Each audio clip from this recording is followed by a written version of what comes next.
He has 136 career sacks. I think we all think Maurice Jones-Drew, Daniel Jeremiah, Sean O'Hara, that this guy, Jared Allen, is going to be a Hall of Famer, maybe even on Saturday. Jared, we have fingers crossed here, but we also have fingers crossed that if you go in, you will go in Canton with the mullet. Will your bust, Jared, have a mullet? Do chickens have nuggets?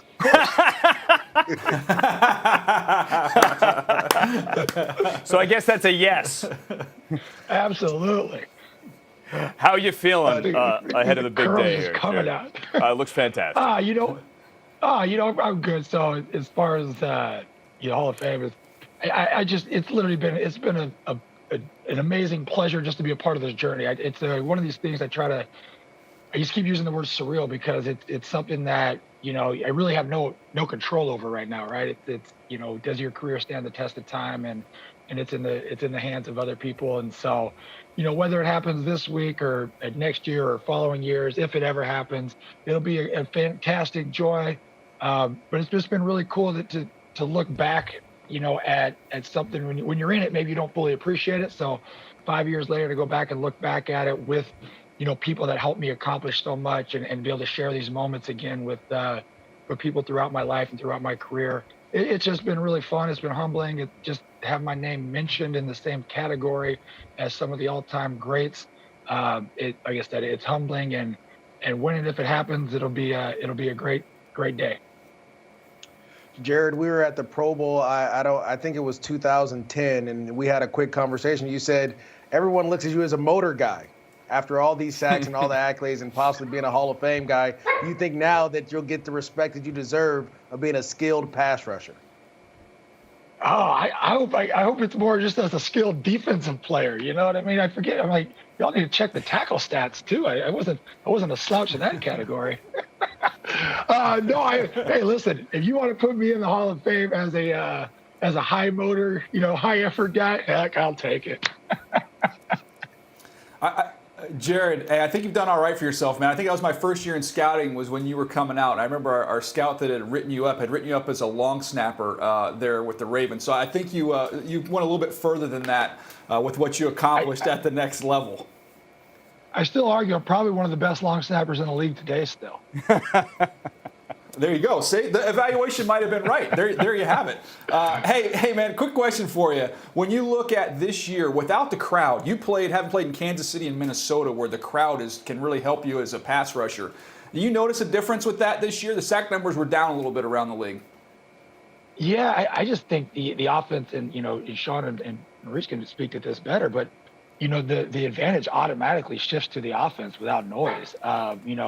Now you have the advantage of a hard count on the road. You really, silent count was always an advantage to defenders, especially if you knew to check the game or the play clock, right? So you kind of knew if what is going to be a head bob or whatever the silent count was, you get a jump on the ball. So I think it's got to be tough. I don't know. It would have been a hard shift for me to play. I fed so much off of crowd noise. I try to take advantage of those third and long situations, whether it's an offsides, like you said, getting the jump on the ball. So yeah, it's definitely for me that would have been something that you have to learn. So hats off to everybody's mental fortitude to push through and create their own energy. But I can only imagine how tough that would have been. Like I said, it has to be a decisive advantage shift to the offense. Well, Jared, you were doing something right, 136 sacks. So you definitely were keying on the cadence and teeing off on that silent count. Look, I've got to ask you, who are you rooting for in this Super Bowl? I know you've got some ties to the Chiefs. I'm torn. Yeah, I really am torn, Sean. So I obviously, from my ties to the Chiefs, I want to see that franchise succeed just because I think that fan base is amazing and what they're doing is they're an exciting team to watch. But I genuinely enjoy watching greatness unfold. And I think what Tom Brady has done this year is second to none. Anybody that's left the franchise that they were at a long time and has moved on knows that it's different. New coaching staff, new system, new organization, new house, new routine in life.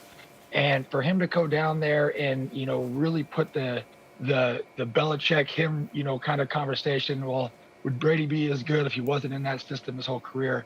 He just shot that to bed. And for me, what he did this year was amazing, solidified himself, in my opinion, as the greatest of all time. And so, it'd be cool to see him cap that off with, not only being the only home team to win or to go to a Super Bowl, but to win one would be something crazy. I know Chiefs fans are probably mad at me right now, but when you get a chance to view history in the making, you got to hope that it comes to fruition and it has a good ending. Yeah, they shouldn't be mad. All it is a sports prediction. Before we let you go, we got the numbers for you, Jared. Give you your respect. 647 tackles, 31 forced fumbles, 19 fumble recoveries, 58 passes defensed, and 6 career INTs as well. So you were more than just a pass rusher.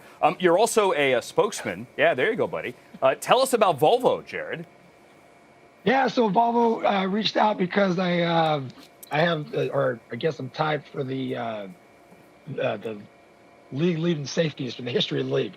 I have 4 safeties, and that's the most in the history of the league. So Volvo being one of the safest cars on the road for a long time, we teamed up to promote the Volvo Safety Sunday giveaway. You can go to VolvoSafetySunday.com to register to win a brand new Volvo. If there is a safety in the Super Bowl, Volvo is going to give away $2 million worth of cars, and that's a huge number. But there's some significance to that number.